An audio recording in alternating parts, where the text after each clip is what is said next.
So without further ado, shall we welcome our speaker for today? We are going to have these three panelists with us. Hi, hello everyone. Hello. Good afternoon. Good afternoon. Hi, everybody. Good. Hi. Hi. May I allow me to give a brief introductions of all our panelists today? First, ladies first. Okay, Miss Hao. Okay, ladies Hi. first. Yeah, thank Okay. you. Okay, great to have you, Miss Hao Wai from Segi University. Okay, she holds a master in IT with 25 years of academic and trainings. Wow, such a long time in the education industry. Well, that's going to be review my age as well in such a case, isn't it? Okay. Okay. Your current position is the head of school in the IT school in Segi, I believe in Segi University College in Kota Damansara. Am I right? It's actually a Segi University, and I'm the head for the School of IT. Yeah, that's good. Yeah, Segi University that based in Kota Damansara, the main campus. And your specialization was actually in digital transformations consultancy. Wow. Yes, and also in software engineering. Software engineering. We have been talking about this before all this pandemic, coronavirus. We've been talking and encouraging all the businesses to go for digital. So we're actually at the forefront to tell people, go for digital, go for this. Now, I'm not sure that how fast they're going to move now. If some of the businesses, am I right? Yeah, that is going to be, and in fact, in the IT world itself, this is going to be a very good opportunity. But of course, on the other hand, we should actually have a good infrastructure to support us as well. Exactly. Nevertheless, in that case, right, it will try to look at the internet broadband itself. So that will also need a kind of government support in such a case to give us such a good support in order all these things can be done. You're right, Ms. Hao. Yeah, we will discuss about in further detail on all these things that the challenges are going to face, okay, with the transformations into digital of all the businesses. Okay, then next we have Mr. Howie Chang, that we are one of our speakers this morning. Now, guys, if you missed his presentation this morning, I will strongly encourage all of you here to go back and watch his presentations again, which is recorded. Or you can just go back and watch his presentations. If you miss, you will not wake up at the time. So Mr. Howie is actually a CEO and also the founder of this school called Forward School. Wow, Forward School. Okay, 20 years of working experience in Singapore until he came back to Penang 4 years ago, and then he founded this school. Okay, a year ago. Okay, you are the founder and your specialization is actually a product management. I got you just now. It's not a project manager. It's product management. And I mentioned this morning also the user experience actually very unique. Not many people talk about that, but this is his expertise. You know why? Because he combined design, business, and technology all in one. Awesome. Am I right? Correct or not? Yes, okay, that's what we're doing. Yeah, and then you also just like Ms. Hao also focus in digital business transformations. Correct or not? Yeah, you have been also encouraging. That's what the objective and your purpose of the school that you founded, all right, is to encourage the industry to move quickly, okay? And graduates with the skill to help the businesses, okay, to move into the digital business. All right, am I right? Yes. Okay. So okay. So if you missed his sessions, please go and watch again. Mr. Howie Chang, he presented his school and then talk about what the skills that needed, and perhaps he'll talk a little bit more about the degree that you're offering, okay, that in his school, so-called. And then we have Mr. Johnny Go. Hi, welcome, Mr. Johnny. All right, okay. So Mr. Johnny, you actually hold an MBA. I'm not sure. Are you from Penang? Just curious. Originally. Yes, I'm from Penang. Very much Penang. Oh, Penang Lang. So we have, I'm not sure, Miss How you're not from Penang, right? So we are three guys from Penang. I'm actually local KL. So whenever two of you started to talk in Hokkien, I will surrender in such a case. Not two, three of us. We are three the guys here all from Penang Lang. Oh my God. Okay, so great to have you here, Johnny. Okay. So you were actually a marketing manager at Central College now. Yeah, correct? I visited the college before in it, quite some time ago. And you are the only platinum approved learning center or partner center for ACCA in the northern region. Yeah, I wish those days that you have this platinum that I don't need to come to KL and study. I can do my my accountancy program in Penang itself without coming all the way to KL. Then I'm stuck in KL now. I can't go back. Okay, all right. Now, get to have you here. That any questions that whoever that watching us on live, please feel free to tap your messages. We are watching on your messages. Everything's here. That we will try to address whatever that their messages. We only have about, maybe from now on, we have about 40 minutes, okay? That we're supposed to stop at about 1:45, so about roughly 40 minutes that we to have these three panelists here with us today. Now, so perhaps with this pandemic or this COVID-19 that affects us, can I start with the first questions? That I think so that this is the main things for a lot of students, a lot of parents, which I spoke about this morning at 9 o'clock, but was too early. The view was very, very low. And then my friends was texting me, okay, hey, CK, why you go on live for so early one? Why go watch you one at this hour? Okay. So it was too early. I talk about the virtual education, which is that I believe that that's all the colleges are facing now, or the higher educations, because of the COVID-19, everybody have to go online. Am I right? So how does it impact? Probably we start ladies first again. How does this virtual or online learning that affect SEGI University right now, Ms. Hao?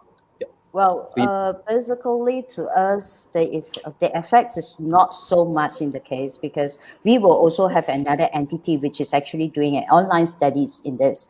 So the only things is right now is with this COVID-19 itself, everything has to turn to online, especially for the conventional studies or the conventional teaching within the nights itself.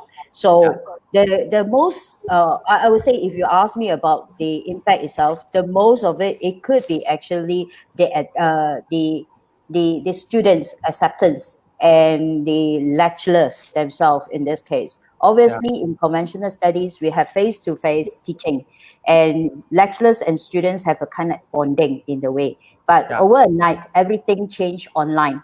So when it begins on the first week itself, of course, the whole teams are actually, I would say that I have a great team in that case, and everybody in SEGIs are working very hard in the way that to get the students on hold with their studies, to ensure that they will actually have online learning, because we do have an online learning platform, so-called Blackboard, if you have aware about it.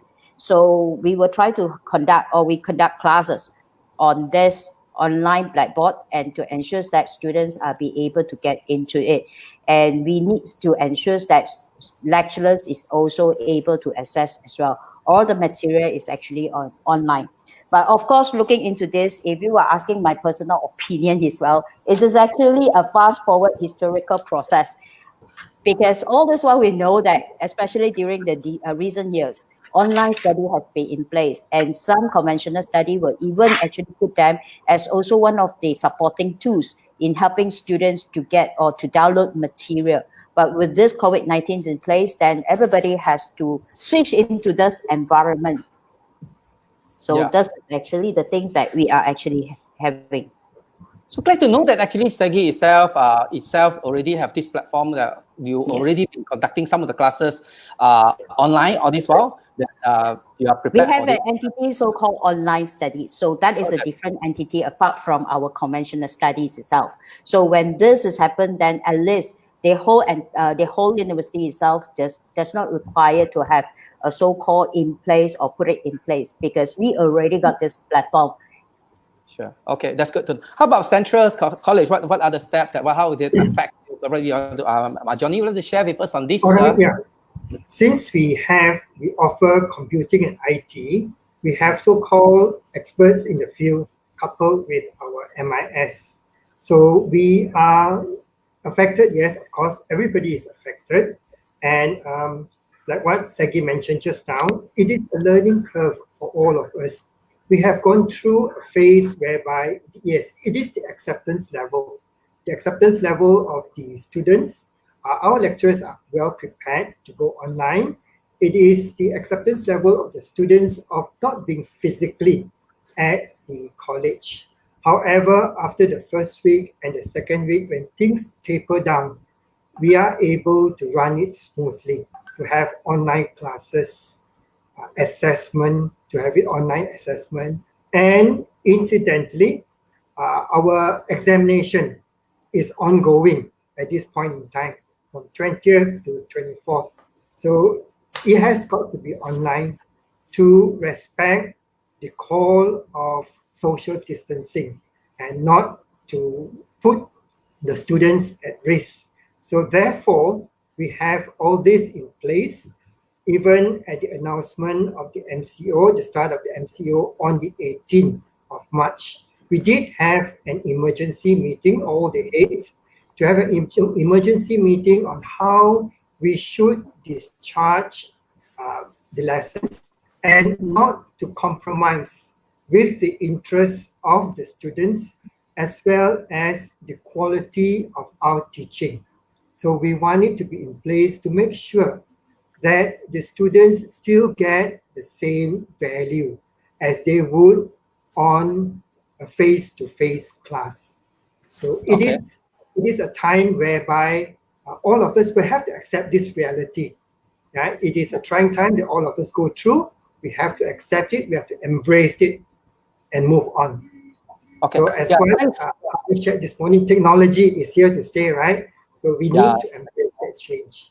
Okay. I think, Johnny, just now you mentioned something about the exam still going on, but I have questions here whereby someone from the Facebook Live that mentions that, well, the undergraduate students should be more involved in assignment, presentation in the final exam. So you mean that currently you are still doing the online assessment for the students, despite the... Yes, we do have all the assessments.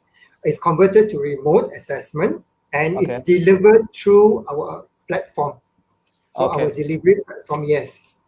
So yes, it's converted, and it is online-based examination as well.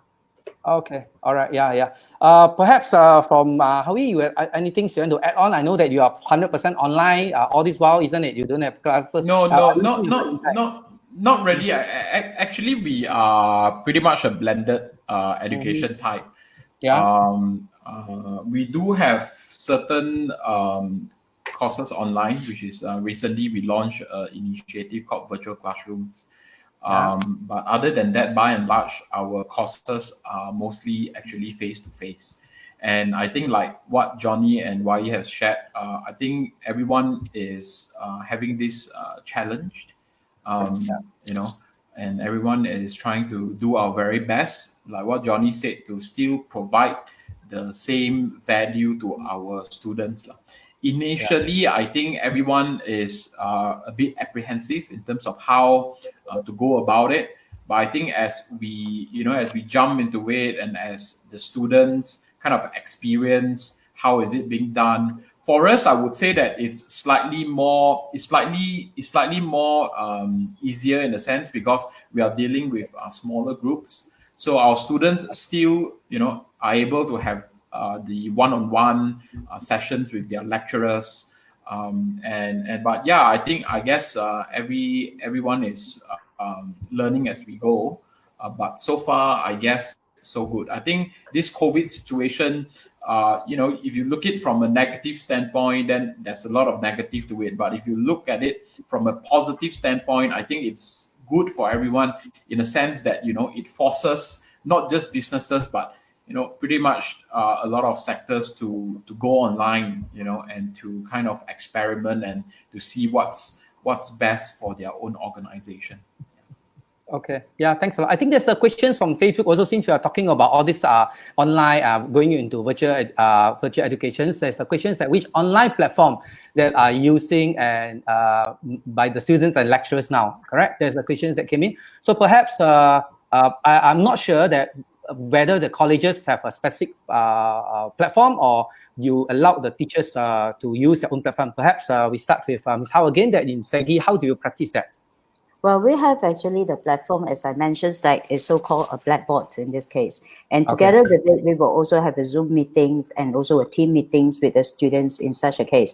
And I agree with Johnny and Howie, both of them is saying that at this moment, what we want to ensure is students are not affected. This is the main things that we want to ensure. The studies and the students are not affected in this case. And I really, really agree on what Howie was saying, that looking at the positive points itself, that is actually a kind that we are doable and we are able to go through this. Yeah. Okay. So about Johnny, anything to do? What's the platform that you are using from Central itself? Yeah, we have our own platform where we use it to teach our students. Is Central Community of Online Learning. So in short, we call it SCOLE. So we use this platform to reach out to our students. because all information, communication that we want to communicate with our students are through this platform. So it is a mixture of admin system and as well as LMS. So that's why we are able to do this online teaching with ease and not much of a problem, because our students are familiar with the school. Each of them will have a password for them to log into the school, and that's how our lecturers get in touch with the students, and that's how we do the online teaching.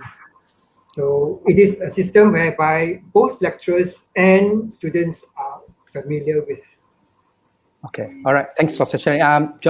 For Howie, any things that you want to add on for this platform that you want to share? Yeah, we use a combination of tools.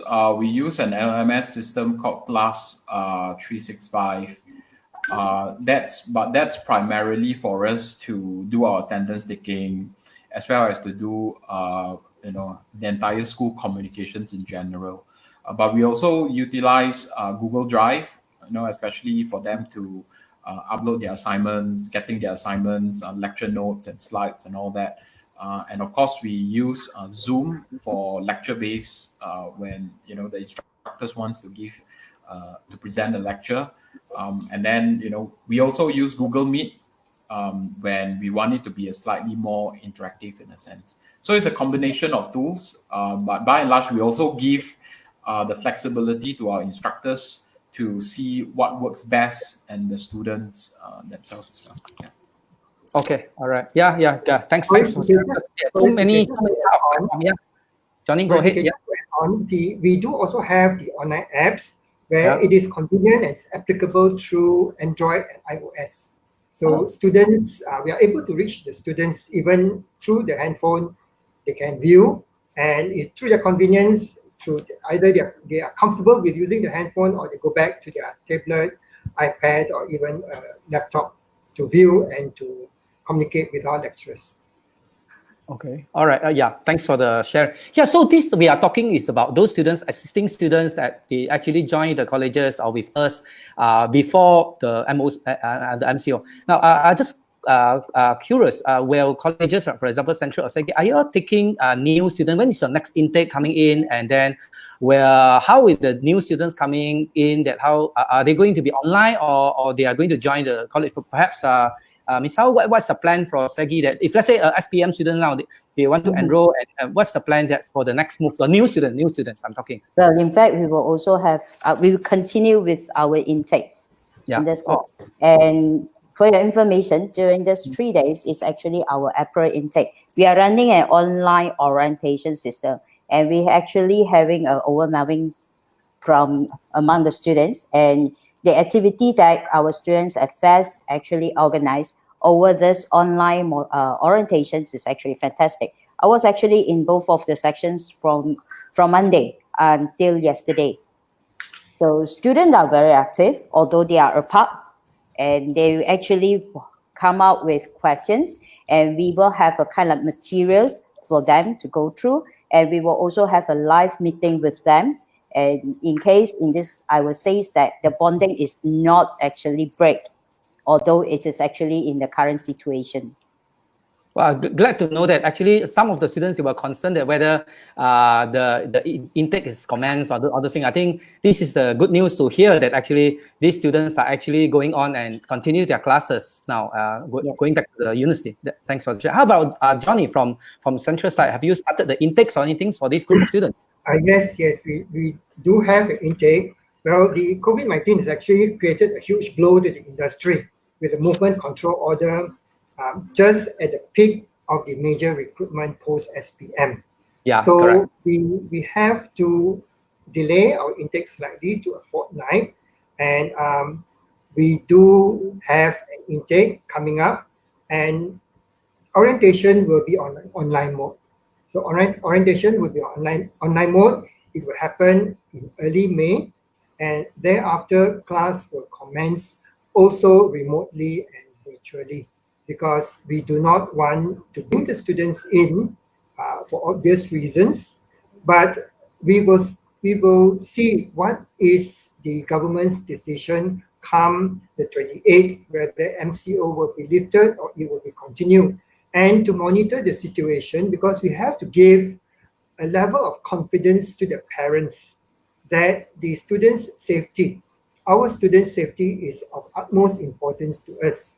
So we will monitor the situation, carry on with the online mode, or if situation allows us, we will give priority to the first semester students to come in. At least they have a feel of the college and a face-to-face interaction, but not the other returning students. That is to minimize contacts. So that is in the plan. We are not saying that we will do it, but we will have to see what is the government's decision on the MCO and also the advice of our KKM.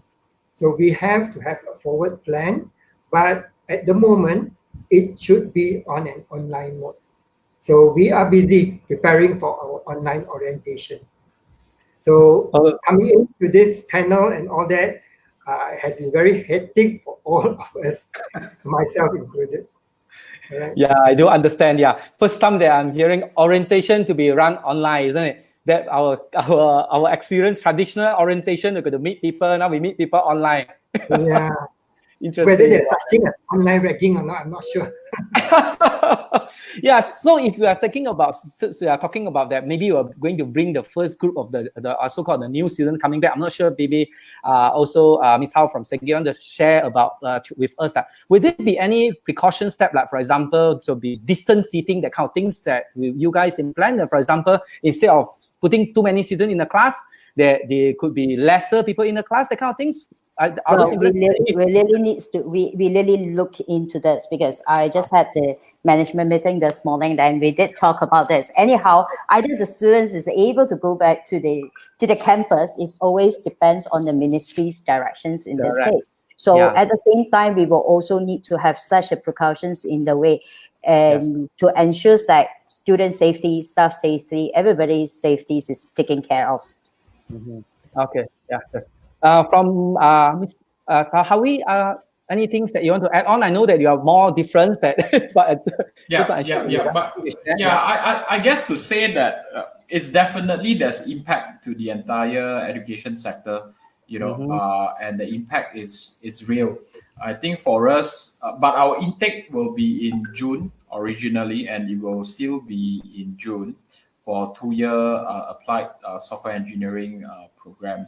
So we are still on track in that sense, but obviously it does definitely impact in terms of our recruitment, and we have to basically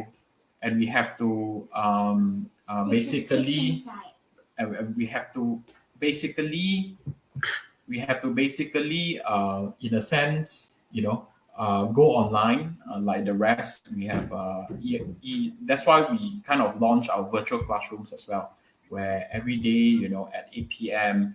we kind of give a free online webinar so that students or potential students can have a sense of how is it like. Okay, all right, yeah, thanks for sharing. I think the other thing is that I noticed, I'm not sure about how the college students, but because I'm myself talking to a lot of high school students, that I know that they are going online. Some of the high school students, that depends that they not really follow their timetable, all those kind of things. I believe that when, like Segi, when you started, all the students will have a timetable for them to follow every day, what classes to enter, all those kind of things. Can I presume that that is an arrangement for the student who just came on board? Yeah, there will be a timetable for the students as well. Yeah. And definitely all the teaching materials, when the classes is conducted, the teaching material will be uploaded. And this teaching material will be remained in the platform itself.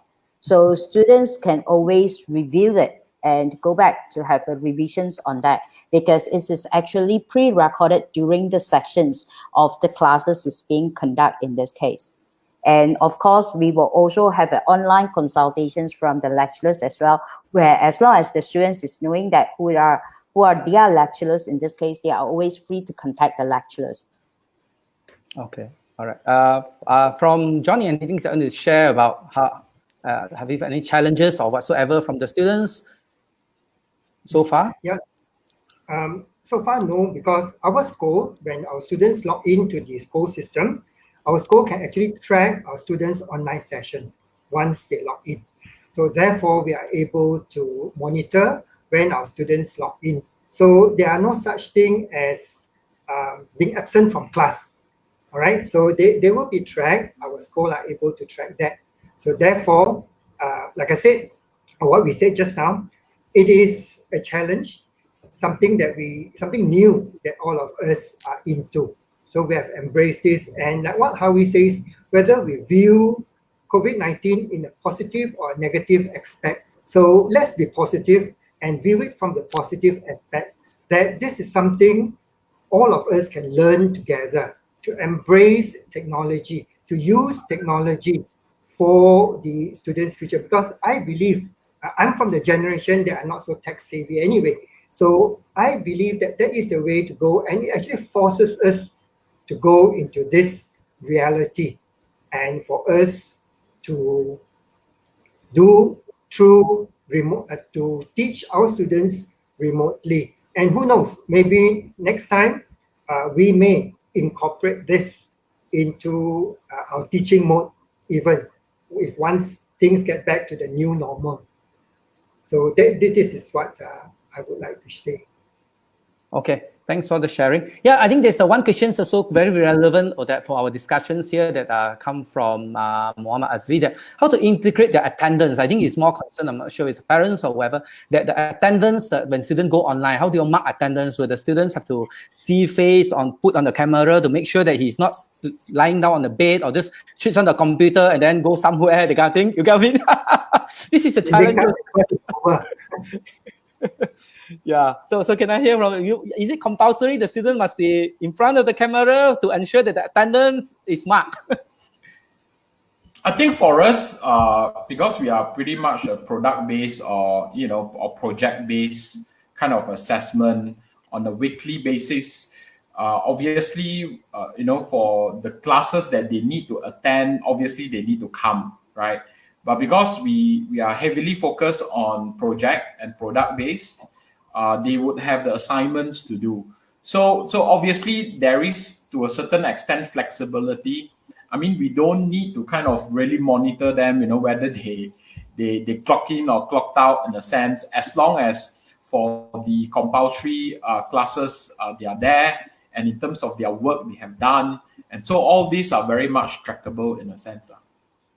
Yeah, I agree with what Howard was saying, is that because looking at those situations, is whenever this is actually conducting online, we can't actually expect some things like a physical attendance being marked. It's just like in the class that lecturers calling names and mark one by one. So we will actually have a kind of like attendance marking system in place, I believe, for everybody itself in that over our platform. So it will rather to be like everybody will needs to be present during the time of the classes conducted, while a forum attended or participate discussions, and also assignment tutorial to be submitted. This can also be considered as an attendance marking because students is attended to it in that case. And obviously in such, we don't actually check either the students is lying on the bed or having their lunch during this, because looking in these situations, the type of learning style supposed to be in online and which make convenient to everybody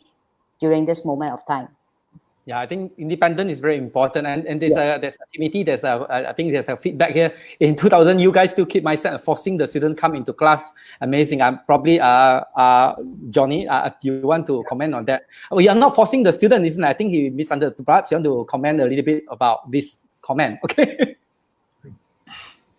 Forcing the students to come to class. No, we don't. we don't force. We don't force. Yeah, we don't force. We want the student learning to be affected. I mean, we are dealing with young adults here. The more you force, the more they won't come. Exactly. So we don't force. We give them a full support in the way, and then to ensure that their learning is not being affected during this moment. Yeah. I agree with Ms. Howe to say that, yes, our responsibility is to make sure that the students' learning are not affected. So this is what we have to do for the students. And then there is our system that captures students once they log into the system. So, and what Howie says is very true. We are dealing with young adults. They have closed a chapter from the secondary school and step into a new chapter. we have to treat them like adults. And this should and would train them to be responsible young adults, to take care of themselves, to be responsible for themselves. So we need to impress upon them. That is as much as we can do, to impress upon them and to guide them. So they have to take the responsibility of attending the class and to follow the lessons. We can't force, we can't even go to the home and drag them to sit in front of the computer. We can't go to every home to do that. We can't, we really can't in that case. In other way, that looking at the bright side is also a good opportunity to train them on the self-discipline, because everybody knows that when it is not even, I would say is that not even for students, but even for every one of us right now working from home, we will also have a certain discipline that we need to have on ourselves.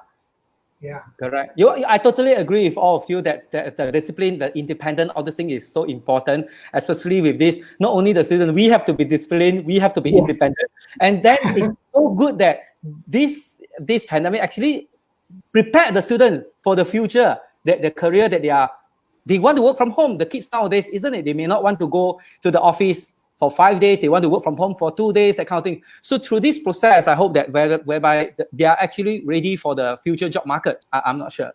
Correct enough. For those who are into digital transformation business, I believe that's what the businesses is all about. Am I right, Ms. Ao? Yeah, maybe the youngster or the adults, they are pretty much to attach with the Starbucks system, where they will actually bring their laptop to work in the Starbucks. And right now, when they are at home, they feel that it is a bit different in that case. Anyhow, as I say, a self-discipline is very important. Even you are in the Starbucks, also you need to discipline yourself. Yeah, true. Correct. So we don't drag the student into the class. I think because of this pandemic, the online education system have changed. Actually, we look at in a positive point of view. It's actually prepared for these youngsters for the future career, all those things. Am I right? Correct. I believe that's what the three of you are trying to share on all these kind of things. Yeah. So change the mindset. We are changing. Yes, that's why we are here for, to tell the people or whoever that I think the education industry in Malaysia is changing. We're adapting to it. Yes. Am I right? Correct. Yeah, that's the platform for this, because some people out there, they may think that, sorry to say that, still going into classes. For example, the assessment that you mentioned just now is online. I believe that the objective is also changed. Maybe can we go into a bit about that whereby the assessment in the past is examination based, but now I believe it's different. Probably Ms. Hao would like to share about the assessment, the examinations, all those kind of things. Yeah. Well, of course, the assessments, there will be a bit of change in this case, because instead of a written examinations, that will be actually turned to a different way. It will say that it is actually more on coursework based. No matter what, we will always ensure that the learning outcome and also the objective is achieved at the end of the day. So although there is a changes of assessment methods, all right, but the original learning outcomes and the objective will not be changed. So lecturers will come up with the questions that will still in line with the learning outcome that we need to achieve for every subject itself. Okay, all right. Javi, anything that you mention about this? Because I think it's very similar. And again, like what I've mentioned earlier, we are very much a project and product based education. So in the sense that we don't have like a big end of the year, sit down, exam or MQA exam kind of stuff. So for us is that we will judge them and they will be assessed via a rubrics. Based on the projects that they will need to deliver and the assignments that they will need to hand in. Yeah, personally, I think that's the good point, that whereby in the past, probably the education system that before this, that is like MQA, that's what Javi, you mentioned this morning. You don't want to get into that. It's a big difference. Your degree program. So that is the things that whereby I think the challenge also lies with our ministry now. Am I right? That whereby like MQA, all these things, how they're going to look into the assessment mode. Right. It's not for us here to discuss, but I think that's the things that the ministry have to look into, all these things. I believe, yes. And they will have to make a decision, so that the higher education can kind of follow through it. Exactly. Yeah. Correct. Okay. All right. Now, when we talk about the impact, when we talk about the students, all those kind of things, I think that there's one question allow me to ask on behalf of the parents now. Okay, that for example, of all the colleges here, I'm not sure any colleges out there, they're offering some kind of a different payment mode or additional helping aids or whatsoever to those students, their parents have lost their jobs or lost their income. They allow students to pay by installment or whatsoever, anything. So I think this will be a key thing that the parents are worried because of all these things. It's perhaps again we shall start with Ms. Hao from the SEGI. Any financial scheme that you? Of course, definitely. In this case, SEGI is well aware. Is also given a full support to the students as well as the parents. So what will happen in this case is we actually launched a campaign on the 25th of March when this MCO is started. We call it a Zero First Six campaign. So this is to assist our students, okay, to pursue their education study in the way that what will happen is they will offer options for this new degree student to defer their financial commitment for the first 6 months of their studies. So which means during this first 6 months itself that they are not going to pay for their tuition fees, facility fees, and etc. So starting from April to September. This will allow them to continue their studies. Okay, and on top of this is we will also waive our registration fees for 500 for those students who are registered for our program during the period from the 25th of March until 31st of May. So this will actually apply for those intake up to September 2020. And definitely in addition of it, we were also looking at what you were actually mentioned, CK, about the recent SPM students. So we will also take care of them in the way that for those SPM students, we will actually have also a foundation grant.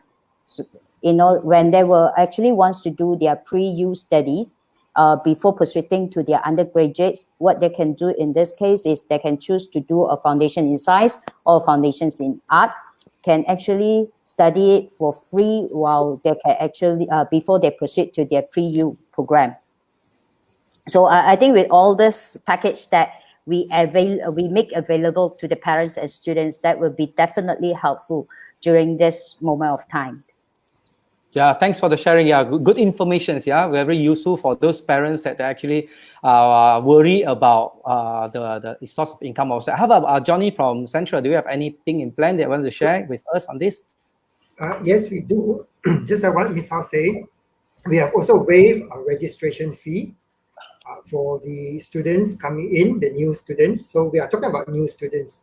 We waive the registration fee, and we do have what we term as Central Hope Scholarship besides our merit scholarship. So the Central Hope Scholarship, we want to reach out to a good number of students. So that's why the Central Hope Scholarship, we give scholarship, 50% scholarship to 4As and above students, right? To reach out to this group of students and for them to be able to come in and join the program. We have also reduced our tuition fees significantly and allowed monthly payment, which is below 100 ringgit or below even 90 ringgit. So we do offer this to the new recruit students and to defer the payment until the end of the semester. Meaning to say that when they start the program, they don't need to pay the tuition fees, but they only pay it at the end of the semester. So we do understand that some parents will go through some financial constraint because of this pandemic that we are going through. And that's why we have come up with this to reach out to and to help parents, because that is part of our mission statement. We want to train our students to be compassionate citizens in a global society. So therefore, we have to walk the talk. We have to show compassion to our own students.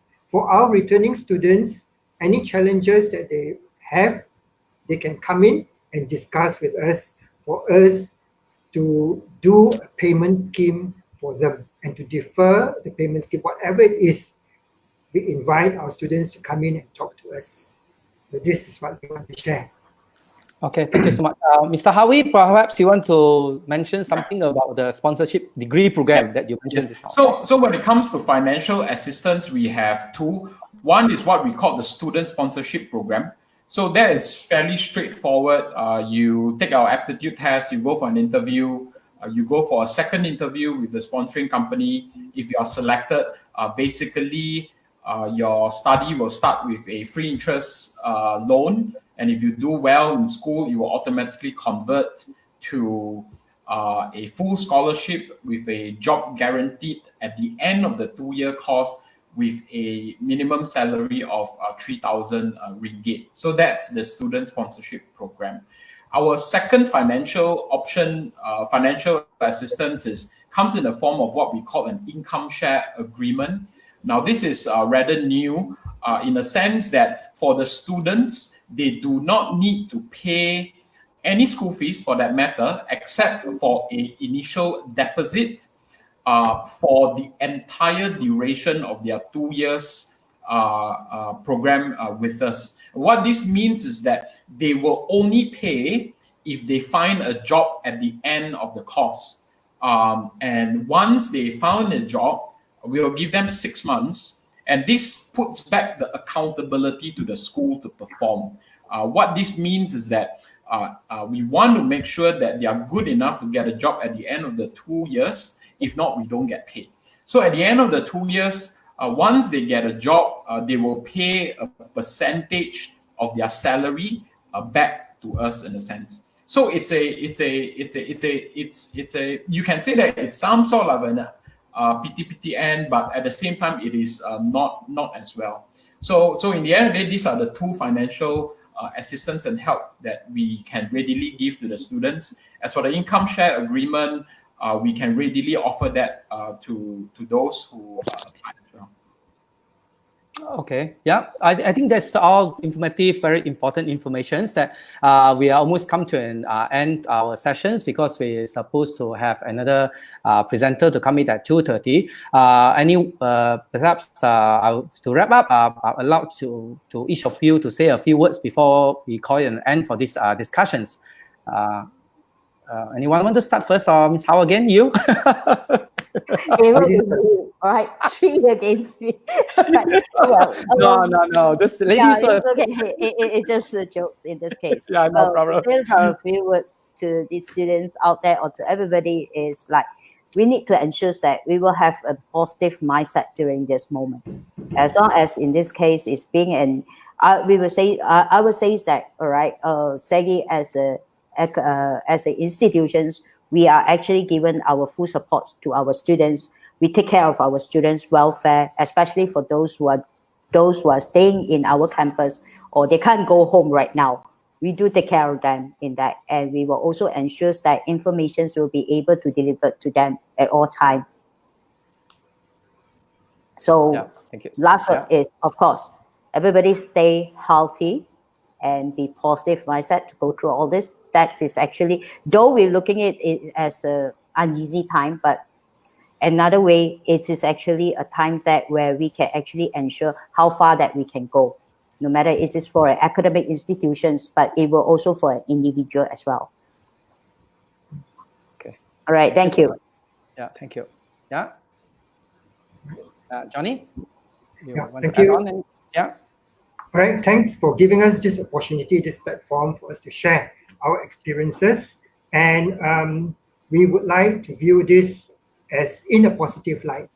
I mean, no doubt, if we go through a difficult situation, there are people who are even in a more difficult situation than us.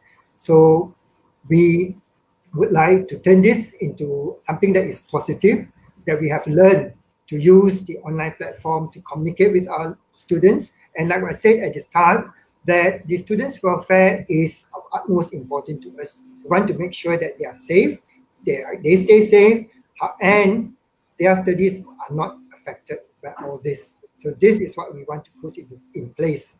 And as a final word to all our students watching, stay safe, stay at home, and you will still get what you come to Central College to get, the education that you seek, because it is our responsibility to take care of you You have given us this responsibility and we should discharge it.